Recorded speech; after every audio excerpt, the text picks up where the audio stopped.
Do not base your NBA 2K25 build off of cap breakers. Here's why. Look, cap breakers are amazing. It's a new aspect to 2K25 that's going to make your build crazy. Game changer, demigod, whatever you want to call it. You're going to be able to create some creative things out there and be a monster on the court. However, if you're not paying attention to the details that they give us in this blog, you could be messing your build up in 2K25. So this video is not going to be too long. We're going to go ahead and read this short portion. Probably going to go over to Twitter, read a couple tweets, and I'm going to get y'all up out of here. Hit that like button, subscribe, turn on post notice. Follow your boy on TikTok because I'm really trying to get to 1,000 followers so I can go live and all that, man. So let's get to it. Cap breakers. Last but not least, we are excited to introduce cap breakers in NBA 2K25. We saw community feedback that players wanted a way to not only increase attribute ratings above their max potential caps set at build creation, but also have those ratings contribute towards animations, badge, and takeover attribute requirements. That's exactly what cap breakers do. So they gave us the breakdown of what they do. We're going to be able to, once we reach our maximum rating in that category, we will be able to unlock cap breakers, apply those cap breakers to that maxed out category, which would give us an increase there to not only increase the attribute, but also increase the, give us the unlock for animation, badges, takeover, and all that good stuff. That, on first note, is what gets everybody excited. That's why we're so happy about having cap breakers in the game. And it gives an example right here. For example, let us say with ball handle attribute is maxed out at 85. You could apply 2 cap breakers to play with an 87 ball handle rating and also unlock access to any animation, badges, takeover requirements. It's just repeating what I said. There's a few things, right? There's a few things or a few restrictions to ensure a balanced gameplay experience. So it's not OP. It's not OP, right? Each attribute can be increased a maximum of 5 above its cap. So that gives us 5 cap breakers for that specific category. You can use a cap breaker on an attribute up to its maximum potential rating, allowing this build's height, allowed by your build's height. So height is going to play a big factor when it comes to these cap breakers, weight and wingspan. So we have to pay attention to these things to make sure that we are able to maximize these cap breakers, which is shown in my player build. Okay, you must progress an attribute to its maximum potential rating and breaker. That's, I believe I said that. You got to get to the max and all of that. But this is what I want us to pay attention to right here. This is the key thing right here. It says there are a total of 15 cap breakers available to earn through rep rewards. More on rep affiliations in the city. These cap breakers are strictly earned through rep. So we know 2K has the season and it has a rep grind, rep rewards. This is a good thing to have in a rep rewards, so it's not easy to unlock and it gives us something to grind for. But the crucial part about it is it's connected to the rep, and the rep is a much greater grind to achieve those awards or rewards. So when creating your build, if you are not up for the grind, if you are not going to grind this game out to get at least 5 minimum, or just because I believe it says somewhere 15, or I've probably seen it on Twitter. If you're not going to be, it always says it right here, 15 cap breakers. If you're not going to be grinding for all 15, keep that into consideration because you will make a build. I don't know what 2K it was, if it was 2K23 or 22, probably was 22 or somewhere in there where you got the +4, right? And when you got the +4, there was additional that were connected to reaching legend and all of that type of stuff. So if you build a build based off of these extra attributes or cap breakers, you're going to mess yourself up. You can still make a decent build, but if you are not considering what it's going to take to reach them, you're going to sit here and you're going to be grinding for nothing. I plan on grinding this year when it comes to the rep system. Hopefully I have a good team. Let me know, join the Discord and all that good stuff if you're trying to run.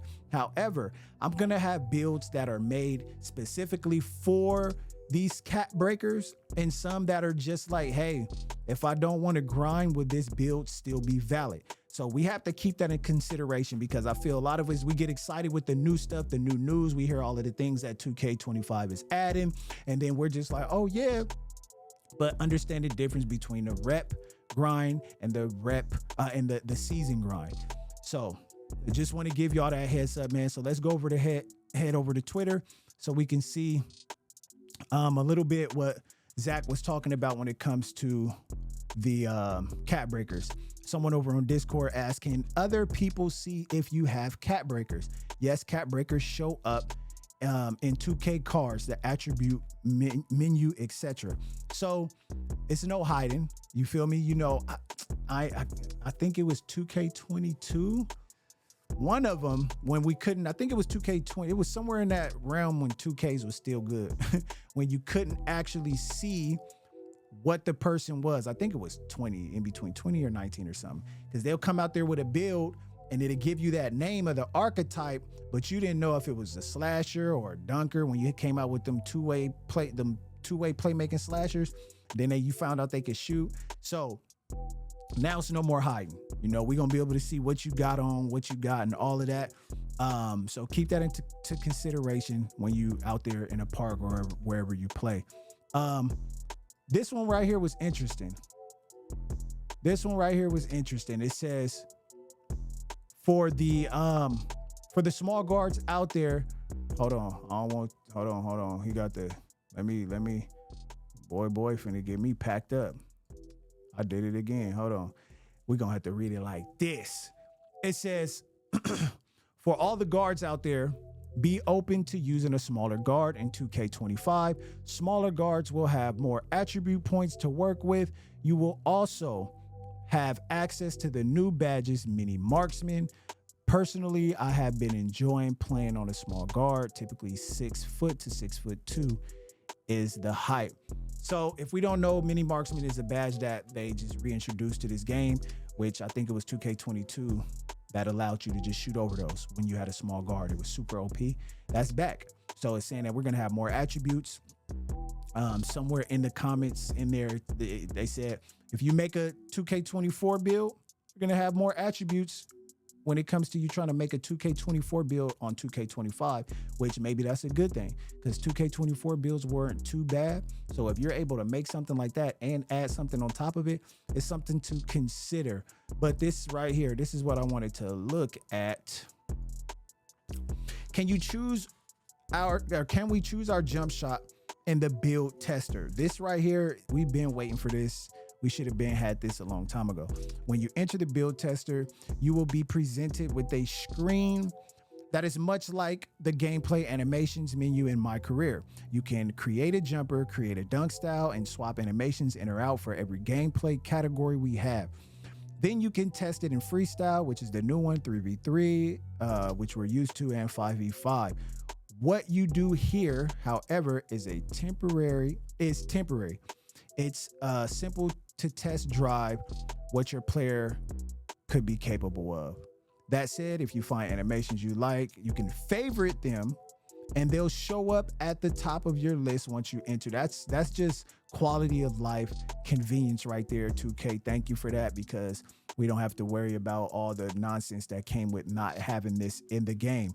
And I believe I tried to, get a response in here.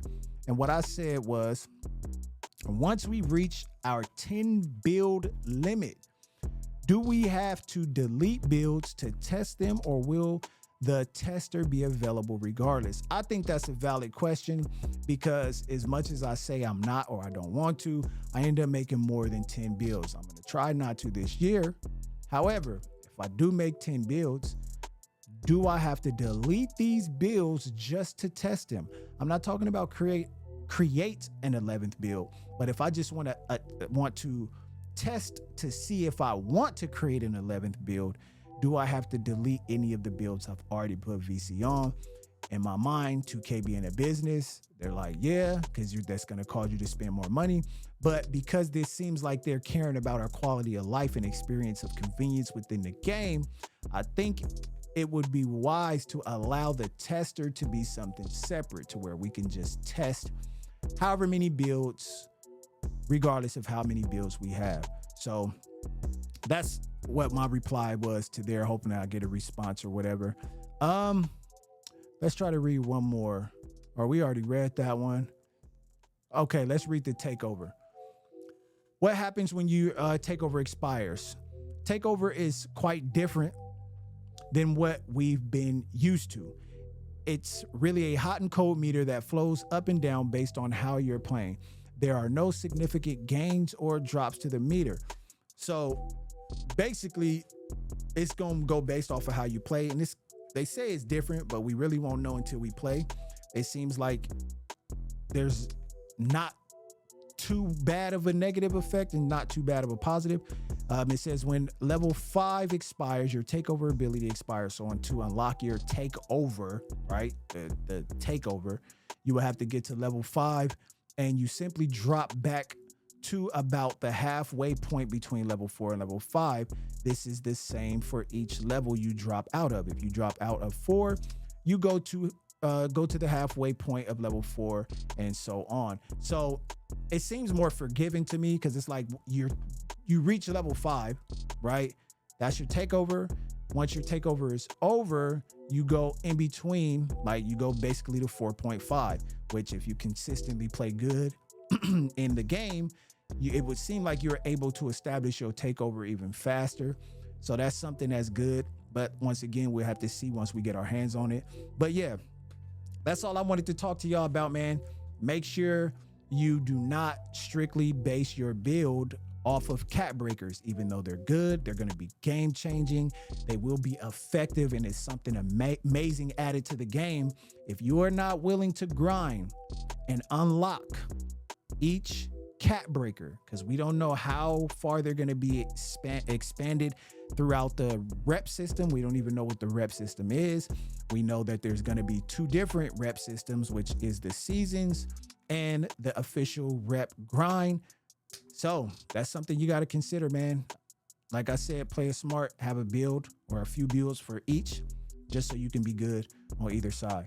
It's your boy Too Easy, man. I appreciate y'all. Hit that like button, subscribe. I hope this video helped y'all. Once again, help your boy out. Follow me on TikTok so we can start going live over there. And yeah, watch this video right here. Peace.